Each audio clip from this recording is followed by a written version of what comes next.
തന്നെ നല്ലൊരു ഈഗോയാണ് കൂടുതലും വന്നേക്കണേ. മറ്റേ ജയിലറിലെ പോലെ ഭയങ്കര മാസല്ലേ. രണ്ടുപേരും നല്ല രീതിയിലാണ് കട്ടയ്ക്ക് തന്നെ നിൽക്കുന്നുണ്ട്. പുഷ്പ കുഴപ്പമില്ല, ശരിക്കും ഫയർ ആയിട്ടുണ്ട് ഫസ്റ്റ്. അപ്പോൾ എനിക്ക് ഭയങ്കരമായിട്ട് ഇഷ്ടപ്പെട്ടു പടം. ഒരു 1.5 മണിക്കൂറുണ്ടെങ്കിൽ ആ ഒട്ടും ലാഗാക്കാതെയാണ് പടം പോയേക്കണല്ലോ തോന്നി. പിന്നെ പാട്ട് 3 പാട്ടുണ്ട് ഫസ്റ്റ് ഹാഫിൽ, അത് ഒരു ഇതായിട്ട് തോന്നി. എന്നാലും പിൻട്രോയിൽ കൊണ്ട് നിർത്തിയേക്കണമെങ്കിലും ഫഹദ് ഫാസിൽ ഒറ്റ വില്ലനുള്ളൂ ഈ പടത്തിൽ. മറ്റേ വണ്ണിൽ നോക്കിയാൽ കുറേ വില്ലന്മാരുണ്ട്. അതിനകത്ത് ഫഹദ് ഫാസിൽ കട്ടയ്ക്ക് എല്ലാവർക്കും ഒപ്പം പിടിച്ചിട്ടുണ്ട്. സൂപ്പറായിട്ട് ഒരുപാട് മാസ് സീൻസൊക്കെ ഉള്ളൊരു സാധനം തന്നെ. നല്ലൊരു ഈഗോയാണ് കൂടുതലും വന്നേക്കണേ. മറ്റേ ജയിലറിലെ പോലെ ഭയങ്കര മാസല്ലേ, ഈഗോ മാസമാണ് വന്നേക്കണേ. നന്നായിട്ടുണ്ട്. അപ്പോൾ എങ്ങനെയുണ്ടായിരുന്നു പുഷ്പ ഫസ്റ്റ് ഹാഫ്? അടിപൊളിയാണ്, കണ്ടിടത്തോളം വെച്ചാൽ അടിപൊളിയാണ്, കുഴപ്പമൊന്നുമില്ല. ബിജിയും കാര്യങ്ങളൊക്കെ ഓക്കെയാണ്. പിന്നെ ഫാഫയാണ് കുറച്ചും കൂടി സെറ്റപ്പായിട്ട് നിൽക്കണത്. രണ്ടുപേരും നല്ല രീതിയിലാണ് കട്ടയ്ക്ക് തന്നെ നിൽക്കുന്നുണ്ട്. വണ്ണിനേക്കാളും കുറച്ചും കൂടി അടിപൊളിയായിട്ടൊക്കെ എടുത്തു വെച്ചിട്ടുണ്ട്. BGM കാര്യങ്ങളൊക്കെ നല്ല അടിപൊളിയായിട്ടുണ്ട്.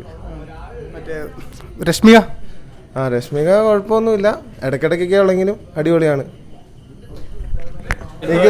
എങ്ങനെയുണ്ടായിരുന്നു Pushpa first half? First half കുറച്ച് സ്ലോ ആയിട്ട് പോകുന്നത്, പക്ഷെ കുഴപ്പമില്ല, ബെറ്റർ ആയിട്ട് വരുമായിരിക്കും. ഇൻട്രോൾ പഞ്ച് കൊള്ളാം. സെക്കൻഡ് ഹാഫ് ഫയർ ആയിരിക്കും എന്ന് വിചാരിക്കുന്നു.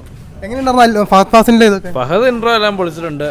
എനിക്ക് തോന്നുന്നു 3.5 മണിക്കൂർ പടം വന്നേക്കുന്നത് മെയിനായിട്ടും അല്ലു അർജുൻ ഭയങ്കര സ്ലോ ആയിട്ട് ഡയലോഗ് പറയുന്നത്. മറ്റേ BGM കാര്യങ്ങളൊക്കെ BGM നമ്മൾ ഓൾറെഡി പുഷ്പയിൽ കണ്ട കാര്യങ്ങളൊക്കെ തന്നെ, അത് വലിയ ഇതായിട്ട് തോന്നിയില്ല. പാട്ടുകളുടെ പ്ലേസ്മെൻറ്റ് കുറച്ച് ഇതായെന്ന് തോന്നുന്നു. ഞാൻ വിചാരിച്ച ആ ഒരു ലാസ്റ്റ് ആ ഒരു ഫീലിംഗ് സോങ് ഒക്കെ വെറുതെ ലാസ്റ്റ് ഇടുമെന്ന് വിചാരിച്ച, പക്ഷേ ഇതിപ്പോൾ അതിൻ്റെ ഒന്നും ആവശ്യം ഉണ്ടായിരുന്നില്ല. പാട്ട് സിനിമയിൽ വരേണ്ടത്. നോക്കാം, സെക്കൻഡ് ഹാഫ് കൊടുക്കുമായിരിക്കും.